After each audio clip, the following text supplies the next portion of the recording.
wabarakatuh. 8 orang ketua keluarga yang terlibat dalam kejadian kebakaran dan rumah roboh menerima sumbangan dalam Majlis Penyerahan Bantuan Kewangan Kerajaan ke bawah Dunia Maha Mulia.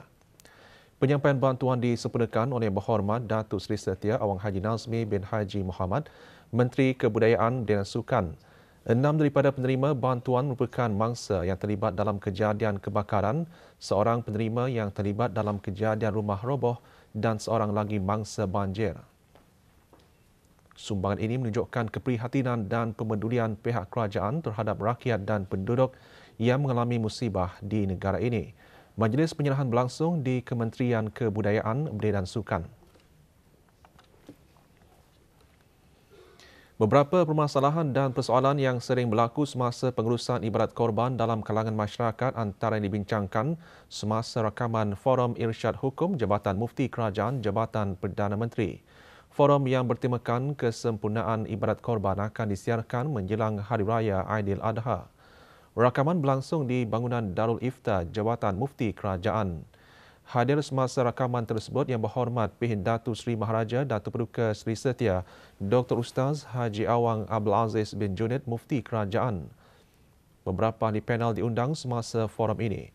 Antara yang turut dibincangkan pengendalian ibadat korban serta pengagihan daging korban. Rakaman forum tersebut boleh disaksikan melalui radio televisyen Brunei.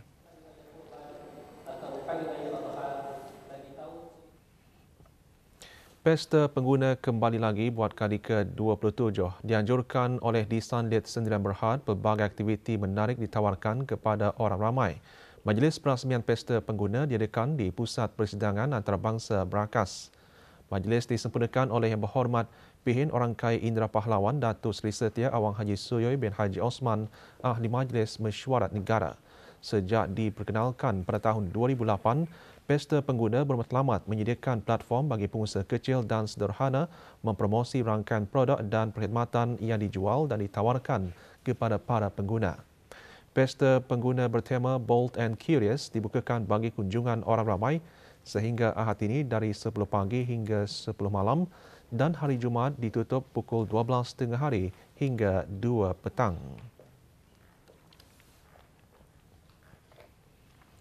Konvensyen Pemimpin Muda Brunei BYLC 2023 Anjuran Perspektif Insan Academy sempena persidangan dan pameran pertengahan tahun Brunei MYCE 2023 berakhir kemarin dengan majlis penutupan yang diadakan di Universiti Teknologi Brunei. Hadir Dr. Siti Nurhalbi binti Haji Wahsal Felah, pemangku Setiausaha Tetap Kebeliaan Kementerian Kebudayaan, Belia dan Sukan. Konvensyen menekankan keterlibatan para belia sebagai pembangkit transformasi dalam proses transformasi negara adalah penting bagi merealisasikan Wawasan Brunei 2035. Terdahulu sesi forum telah diadakan yang antara lain membincangkan isu-isu berkaitan matlamat ketiga Wawasan Brunei 2035 iaitu ekonomi yang dinamik dan berdaya tahan, keusahawanan dan perbankan.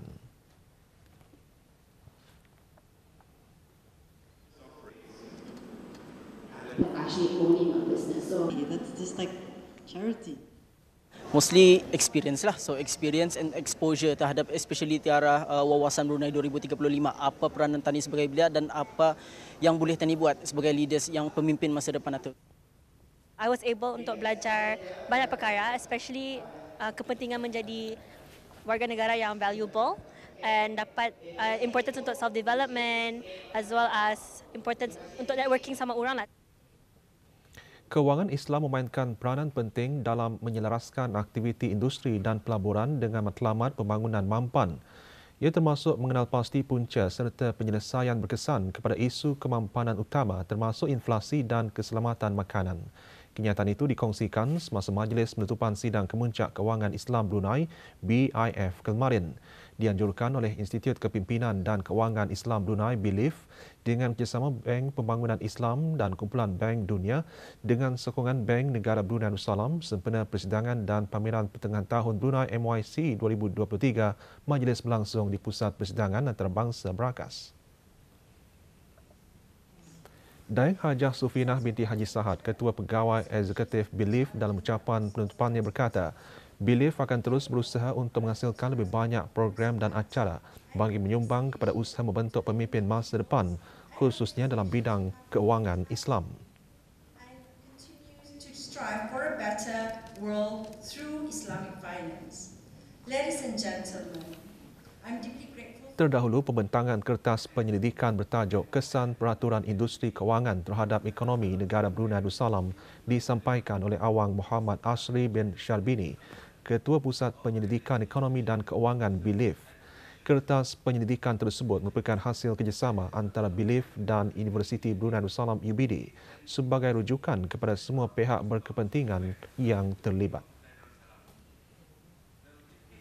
Sidang kemuncak selama 3 hari ini memainkan peranan penting dalam menerapkan pelbagai ilmu dan wawasan kepada para peserta. Macro and microeconomic activities. To understand. The topic is actually bringing it all together. How can we actually synergize all these capabilities together to actually help the community? Of course, one of the things that was talking about is the social finance as well as sustainable. Very insightful for me, especially learning, understanding from different speakers how technology, the digital space has helped as an advantage for the public to be involved in terms of funding, helping, assisting those underprivileged and those who are in need of funds. I think the most insightful for me is finding out what other countries have been doing, what other parties have been doing, coming up with new startups, including P2P or some digital banks. Seorang lelaki tempatan dijatuhkan hukuman penjara 6 tahun dan 6 bulan oleh Mahkamah Perantaraan selepas didapati bersalah bagi 9 kesalahan menipu di bawah bab 420 Kanun Hukuman Jenayah dan 1 kesalahan pemalsuan dokumen di bawah bab 468 Kanun yang sama. Siasatan yang dijalankan oleh Biro Mencegah Rasuah mendapati Zaini bin Haji Mirasan berumur 61 tahun ketika melakukan kesalahan digantung kerja berikutan prosiding tata tertib terhadapnya semasa bertugas sebagai guru agama di Jabatan Pengajian Islam Kementerian Halih wal Agama. Tertuduh didapati beberapa kali menipu seorang lelaki warga negara India iaitu Morkanat Damodaran Menon yang bertugas dan menetap di negara ini sejak tahun 1998. Tertuduh menipu pengadu untuk mempercayai bahawa dia boleh membantu pengadu dalam memohon mendapatkan status penduduk tetap dan dengan cara penipuan sedemikian, pengadu didorong secara tidak jujur untuk memberikan defendan sejumlah wang berjumlah sebanyak RM28,850 untuk memudahkan proses mendapatkan status penduduk tetap di negara ini. Semasa melakukan kesalahan tersebut, defendan memberitahu pengadu bahawa dia boleh membantu permohonan penduduk tetapnya melalui proses khas tanpa melalui Jabatan Imigresen dan Pendaftaran Kebangsaan. Dalam berbuat demikian, defendan juga telah memalsukan dokumen rasmi tertentu yang mengandungi tanda tangan pegawai kanan kerajaan untuk meyakinkan perbuatan penipuannya.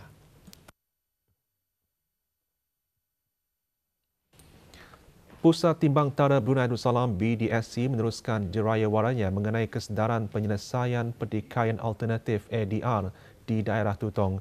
Taklimat diadakan di Pejabat Daerah Tutong. Taklimat bertujuan untuk terus mendidik dan mempromosikan manfaat ADR yang menekankan kepada khidmat perantaraan dan timbang tara serta peranan BDSC sebagai pusat untuk memenuhi keperluan pengguna domestik dan antarabangsa selain mempromosikan penyelesaian yang adil dan cekap bagi individu dan perniagaan. Hadir ahli-ahli Majlis Mesyuarat Negara. Pusat Penderman Darah Hospital Raja Isteri Pengiran Anak Saleha mengadakan kempen derma darah secara besar-besaran iaitu Mega Blood Donation Campaign sempena Hari Penderma Darah Sedunia 2023. Sambutan Hari Penderma Darah Sedunia memberikan peluang kepada penderma darah baharu dan orang ramai yang sihat untuk tampil menderma darah secara kerap.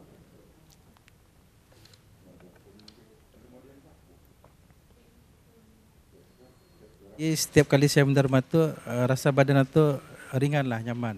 Misalnya darah yang lama tu keluar, jadi masuk darah baru hasil dari permakanan tanduk, jadi menjadikan saya sihatlah.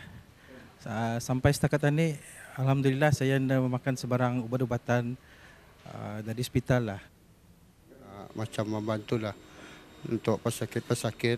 Jadi satu derma kita ni boleh menyelamatkan 3 nyawa. Selepas menerima, alhamdulillah, badan pun alhamdulillah macam ada ringan sikitlah. Yang membuatkan saya menderma darah ini adalah untuk menambahkan stok darah yang kekurangan di negara Brunei Darussalam ini, dan banyak juga manfaatnya seperti membantu menghindari ketani daripada penyakit. Contohnya mengurangkan kencing manis lah. Orang ramai yang ingin menderma darah adalah disarankan untuk menempah slot penderma darah melalui aplikasi Blood Card bagi mengelakkan kesesakan semasa kempen dijalankan. Slot secara walk-in juga diterima namun tertakluk kepada keramaian yang sedia ada. Kempen tahunan ini akan diadakan lagi pada 19 dan 20 Jun ini di Dewan Al-Afiah Kementerian Kesihatan. Bakal jemaah haji perempuan yang mengikuti pakej Darussalam Services menghadiri kursus ulang kaji bimbingan haji bertempat di hotel penginapan di Madinah. Kursus dikendalikan oleh Daeng Hajah Rosita binti Haji Yahya dan Daeng Hajah Nursinah binti Hussein, guru agama pakej Darussalam Services. Antara yang diberikan penekanan ialah pantang larang selepas berniat ihram, wukuf di Arafah dan suasana ketika berada di Mina. Sementara itu, dalam acara berasingan, sebahagian bakal jemaah haji pakej yang sama mengadakan ziarah ke kota Madinah. Antara lokasi tumpuan ialah Masjid Quba, Ladang Kurma dan Bukit Uhud.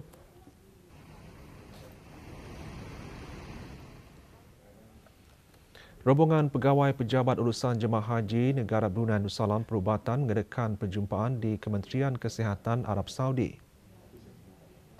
Rombongan diketuai oleh Dr. Haji Muhammad Firdaus bin Haji Mad Daud.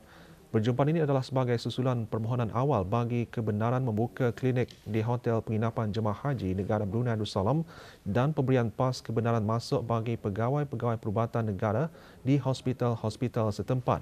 Kebenaran untuk beroperasi di Mekah telah diberikan sehingga Jemaah Haji Negara Brunei Darussalam kembali ke tanah air.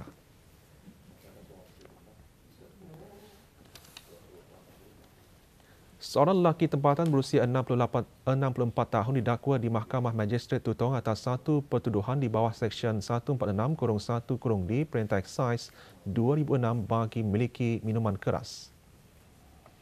Tangkapan dibuat oleh Jabatan Kastam dan Eksais Diraja di sebuah rumah kampung Sengkarai, daerah Tutong melibatkan 147 tin dan 36 botol minuman keras pelbagai jenis.